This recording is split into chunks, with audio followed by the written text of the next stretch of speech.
Lundi 20 janvier 2025, mesdames et messieurs, bonsoir et bienvenue à ce bulletin d'information.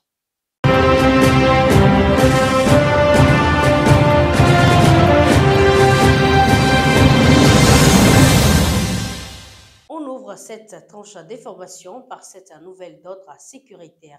La Direction générale de la police républicaine ouvre les inscriptions au concours de recrutement de 1785 élèves agents de police au titre de l'année 2023.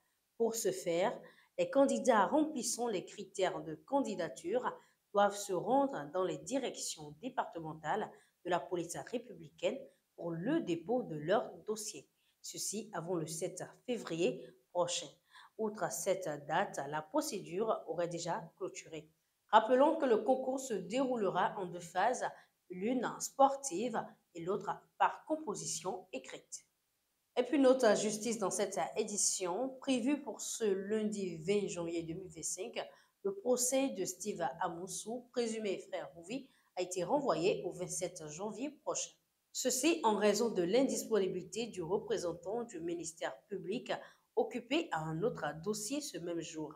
Les avocats de la défense avaient fait recours à la Cour constitutionnelle pour dénoncer des irrégularités dans le traitement du dossier et devraient être traité à ce jour. Le représentant du ministère public, présent sur une autre affaire, n'a pas pu honorer le rendez-vous. Les réquisitions et plaidoyeries se poursuivront dans 7 jours précisément.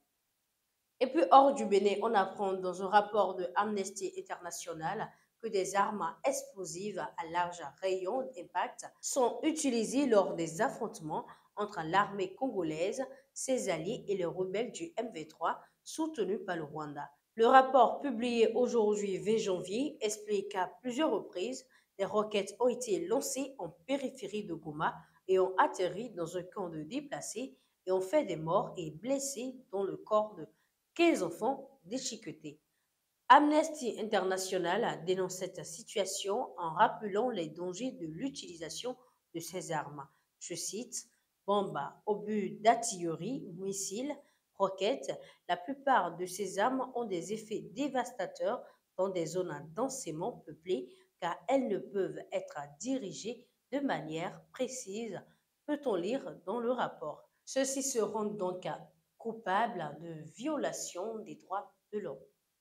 Et plus loin en Europe, le Premier ministre de l'État d'Espagne, Pedro Sánchez, interdit l'achat de logements aux investisseurs non européens.